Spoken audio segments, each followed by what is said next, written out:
If you're at all paying attention to the modern gaming industry, you know that the only place where you can shoot Indiana Jones, watch Rick Sanchez dance to rap music, and witness Goku drive around on a Rocket League car is Fortnite. Fortnite is so ubiquitous in the gaming sphere that it's basically become a colossal orgy for anyone and everyone who has something to promote, with Star Wars, Dragon Ball Z, DC, and fashion designer Ralph Lauren being just a few recent entities that showed up to fuck.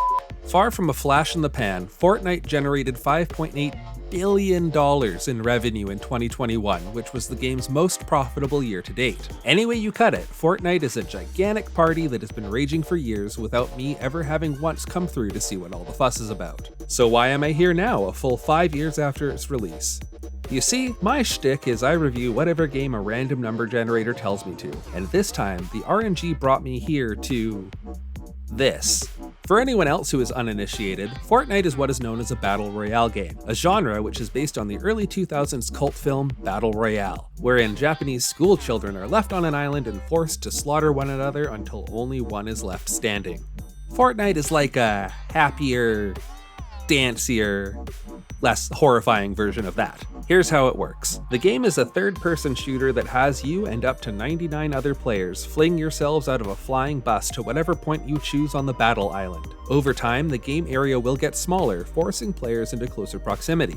Anyone stuck outside the play area will slowly take damage until they die. Players are required to shoot and bludgeon one another until only one player or team remains. But Fortnite's forte is that you can build forts to hide in, and you mine the materials for these forts by taking a pickaxe to your surroundings. Though I have to admit, I never really got the hang of the building aspect of the game. Many players have obviously figured it out, hastily erecting a wall when I shoot at them, but my general ineptitude made building feel like a clumsy addition to a serviceable third-person shooter. Probably because building defensive structures isn't a natural stress response. Otherwise they'd call it fight or flight or fabricate forts.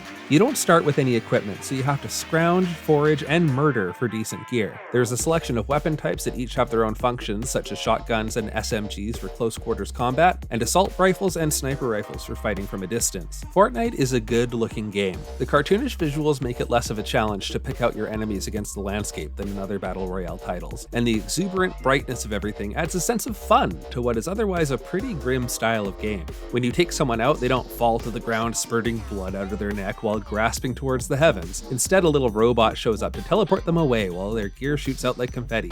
Yippee! The locations across the island are fun, varied, and unique, and lead to all different kinds of encounters, from intense urban shootouts to stalking your target across an open plain. Because the map is so big, much of the game is spent in isolation, which makes every time you encounter another player tense and exciting. Sometimes you'll be minding your own business when bullets start raining down on you, forcing you to haul as much ass as possible to get to safety. Other times you'll hear distant gunfire and get a little pip on your compass that shows you where it's coming from, drawing you in like an irresistible siren song. You can commandeer vehicles, zip up and down rappelling lines, hide in dumpsters, hunt beasts, jump into a tornado. It's basically just one big insane playground. If you make it to the end, matches last about 20 minutes, which makes Fortnite a quick and easy dopamine hit. The other aspect that makes Fortnite easy to access is that it's free to play. But, you may ask, if it's F2P, how does Fortnite pull in enough money to rival the GDP of a small country? The secret there is that Fortnite is completely monetized out the butt. Fortnite breaks its financial quarters into seasons that each have their own set of skins and customization options locked behind a battle pass. Or you can straight up subscribe to Fortnite, which will get you battle passes, in-game items, and V-Bucks, the game's currency. If you want to buy some V-Bucks, 1,000 V-Bucks is 11 Canadian bucks. The shop is teeming with different skins to buy, but if I wanted to buy this doggo skin, which I do, I would have to pay 16 of my Canada dollars, which I won't. I'll just stick with this free skin I got from PS Plus. So now that we know what Fortnite is all about, let's talk about what it's like showing up this late to the party. Upon starting the game, I was treated to an opening cinematic that hurriedly explains the story for this chapter, though I'm not sure this lore adds anything aside from just being window dressing for this season's new mechanic or theme, which in this case is shiny goo. From there, I was greeted by an overwhelming number of game modes. There's your bread and butter battle royale, which you can tackle solo or in teams of up to 4, a version of that but with no building, a PvE mode locked behind a $22 paywall, and apparently tens of thousands of custom game modes created by players through the Fortnite Creative feature. Shout out to Fortnite Creative, which is the best way to play a Squid Game knockoff or confusing game mode based off of the Minions property, or to just listen to a preteen say slurs on an open mic. What the f is this shit you can't build? Other game modes cycle in and out, such as this team versus team battle mode that seemed to have a bit of a hard time balancing the teams. I decided to start with a classic battle royale with no warm-up, yeeting myself from the party bus to the far side of the island with no idea what to do or how anything works. Thankfully, the game's relative simplicity and large map size gave me the space to get my bearings and find a nice gun. After spending a lot of time alone testing what all the buttons do, I encountered and eliminated 3 opponents and apparently accidentally won my first ever game. See? I have the receipts. Convinced it was a fluke, I played 4 more matches, but finished top 10 in all of them, with 1 more win and a second place finish. The moment Fortnite forced itself into the public consciousness, it was treated as the game all the kids are playing, and for that reason I avoided it, and I'll admit, kinda looked down on it. I never would have expected that I kinda f***ing rule at Fortnite.